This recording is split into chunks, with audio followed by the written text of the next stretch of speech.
morning, student. Our today's topic is projectile motion. We have studied before this topic about the scalar product, vector product, and the dot product. Behalf of the scalar product and the vector product, the topic or combined topic is projectile motion. Projectile motion is the motion in which horizontal component of the velocity with uniform motion and vertical component of the velocity with the uniform acceleration. So both are combined between x and y plane or a parabolic path, that is known as the projectile motion. So projectile motion is said to be the combination of uniform motion with constant acceleration, that is like means जैसे जब भी कोई fielder boundary से ball को keeper के पास फेंकता है, stump के पास फेंकता है, then the motion of that ball from fielder to the keeper, that is the projectile motion. During projectile motion, so this is the projectile motion. Initially x-axis, this is y-axis. Suppose fielder is here and he is projecting the ball with initial velocity u at an angle of theta with horizontal component or horizontal height theta. So student, we know in xy plane there are horizontal path lines. For initial velocity u, there are two resolving components of the velocity. One component horizontal, one component vertical. Vertical component इसको ऊपर height देगा, horizontal component इसको horizontal distance देगा. This is the angle of theta. तो base या horizontal से theta angle और ये परपेंडिकुलर है. Then student, we know very well horizontal component always cos and vertical component always sin. Everybody know this thing. And these are the component of velocity. That's why this is the velocity. Then it is said to be u cos theta and it is said to be u sin theta. So we can say, हम ये कह सकते हैं कि x axis का velocity यानी v x axis velocity u cos theta, y axis velocity u sin theta.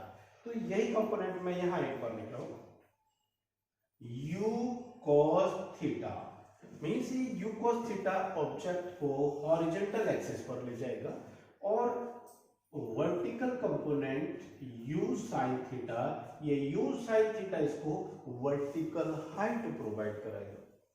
Clear? Origin here t equal to 0 or initially u also we consider always 0. Dear student, at an instant suppose point P, इस projectile पूरे path में हमने कोई point P consider कर लिया. इस P points के coordinates कह दिया मैंने x, y. Means x axis पर इसका पोजीशन, ये प्रोजेक्शन ड्रॉ किया, वाई एक्सिस का प्रोजेक्शन ये ड्रॉ किया. तो वाई एक्सिस पर इसकी डिस्टेंस यहां आ गई और एक्स एक्सिस पर इसकी डिस्टेंस देखिए यहां. मींस एट एनी इंस्टेंट और after few time of initial projection, जब इसे प्रोजेक्ट किया उसके कुछ टाइम बाद में सपोज पॉइंट यहां पी पॉइंट पर आ गया. इस P पॉइंट पर आया तो x एक्सिस पर भी डिस्टेंस चलेगा, y एक्सिस पर भी चलेगा. u cos theta x axis पर प्रोवाइड कराएगा और u sin theta y axis पर प्रोवाइड कराएगा. और इसी तरह से धीरे धीरे ये अपनी मैक्सिमम हाइट तक पहुंचेगा. क्लियर? इस पॉइंट्स की अगर मैं बात करूं थोड़ा सा, मान लो यहाँ आ गया मैक्सिमम हाइट उसके बाद में फिर ये धीरे धीरे नीचे आएगा। क्लियर? चलिए आगे।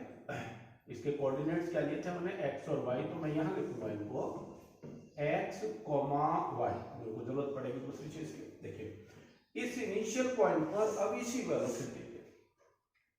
वेलोसिटी के component initial velocity always represented by u, means जब से स्टार्ट किया, after few time it will consider by v final velocity. तो अगर ऑब्जेक्ट की अगर कंडीशन हम इस पी पॉइंट पर कंसीडर कर रहे हैं तो पी पॉइंट पर उसकी वेलोसिटी यू नहीं कंसीडर होगी, वो वी कंसीडर होगी, फाइनल वेलोसिटी के आगे जाएगा, आगे का टाइम वी। चलिए आगे। तो there are two resolving components of velocity here. क्या क्या होंगे मैं यही लिख देता हूं, v sin theta, u cos sin theta यहां से था इनिशियली, यहां पहुंचने के बाद में इसको v कहेगा, ये v cos theta, v cos theta, u cos theta convert into v cos theta है। u और v जानते हैं initial velocity and final velocity, और इसी पॉइंट्स को मैं यहां लिखता हूं, वही कोऑर्डिनेट्स आपके x कॉमा y, ये है ये सबके पास। अब पहले हमें ये x और y यानी कि एट एनी इंस्टेंट डिफाइन करना है। तो डियर स्टूडेंट मैंने कहा कि प्रोजेक्टाइल मोशन कॉम्बिनेशन होता है किसका, x एक्सिस की मोशन का भी और y एक्सिस की मोशन का भी। x एक्सिस की मोशन में देखो यहां लिखूंगा along x axis acceleration ax equal to g। Projectile motion में एक्स एक्सिस पर या हॉरिजॉन्टल एक्सिस का एक्सेलरेशन कांस्टेंट रहता है, कांस्टेंट या without any change means zero रहता है, there is no change in acceleration. क्यों रहता है कि जब एक बार ऑब्जेक्ट को प्रोजेक्ट कर देते हैं उसके बाद में उस पर कोई भी दूसरा ऑब्जेक्ट रास्ते में तो ऐसा है नहीं जो उसको प्रोजेक्ट कर रहा है आगे, उसको आगे की तरफ बढ़ा रहा है, बट अंडर द ग्रेविटी जो वाई एक्सिस का एक्सेलरेशन है ई वाई इक्वल टू, वो हमेशा जी के टर्म में काम करता है, plus minus ji.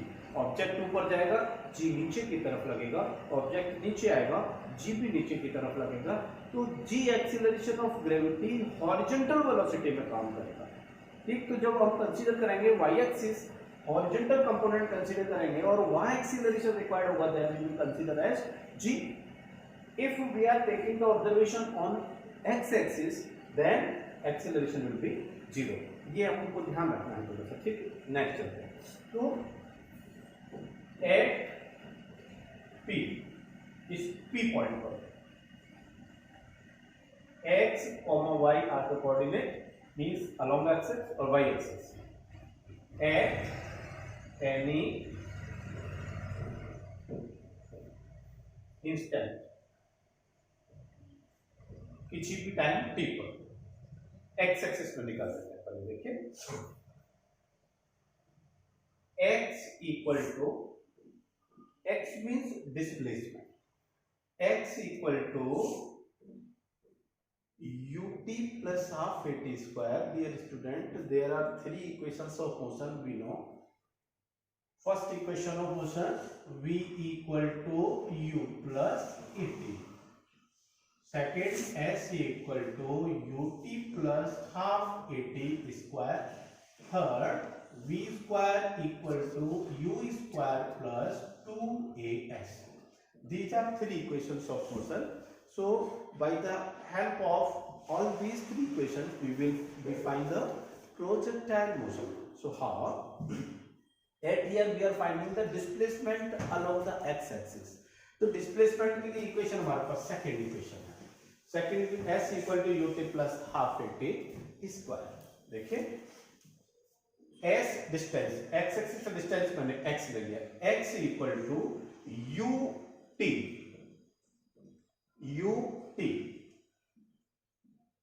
x axis plus half a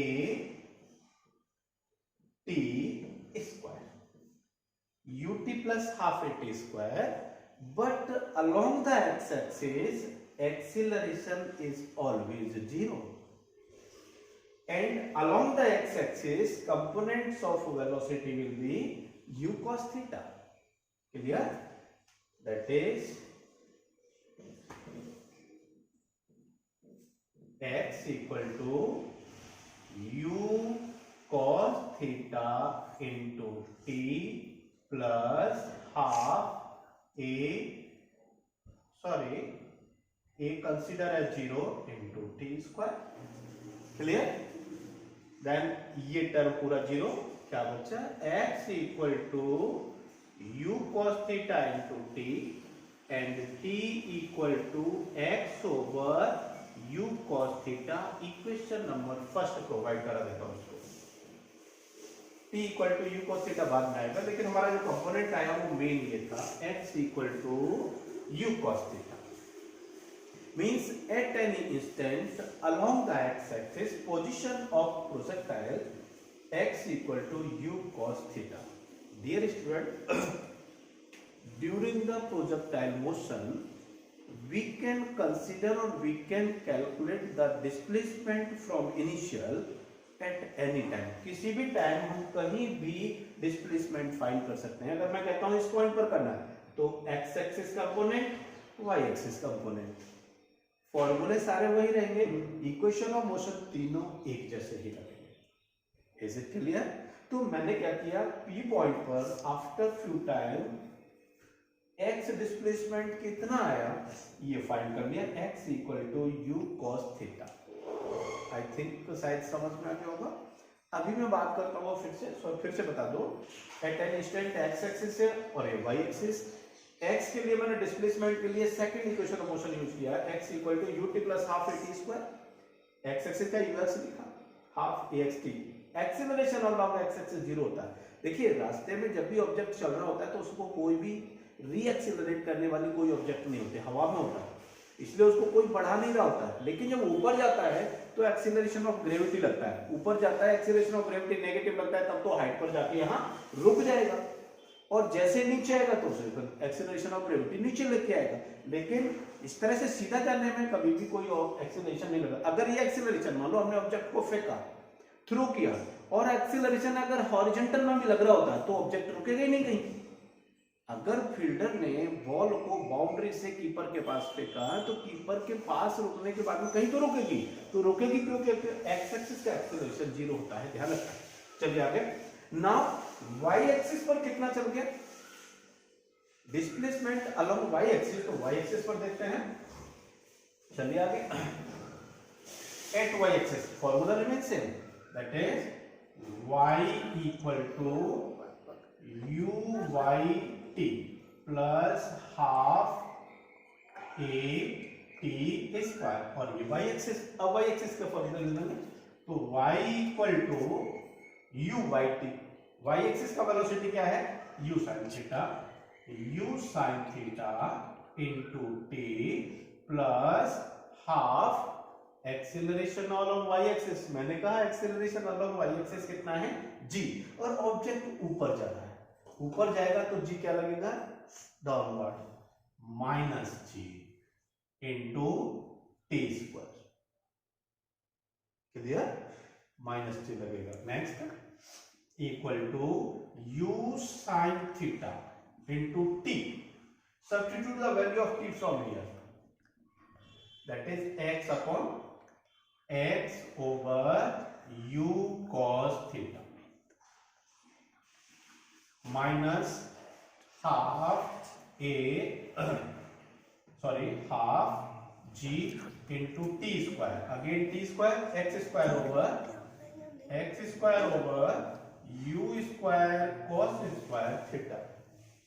Again y equal to u by t plus half a t square, u by u sin theta, क्योंकि y axis का velocity u sin theta है, minus half a कितना है, minus जी लगाया. इसे solve कर लेते हैं एक बार. देखिए u से u cancel, x sin theta over cos theta, x tan theta minus half g x square over u square cos square theta.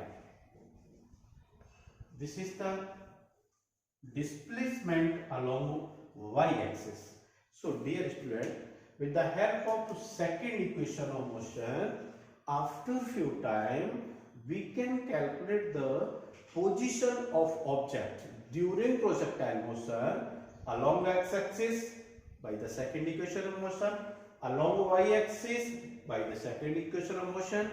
Reminder one thing, along x-axis acceleration 0, along y-axis acceleration minus g. Is it clear?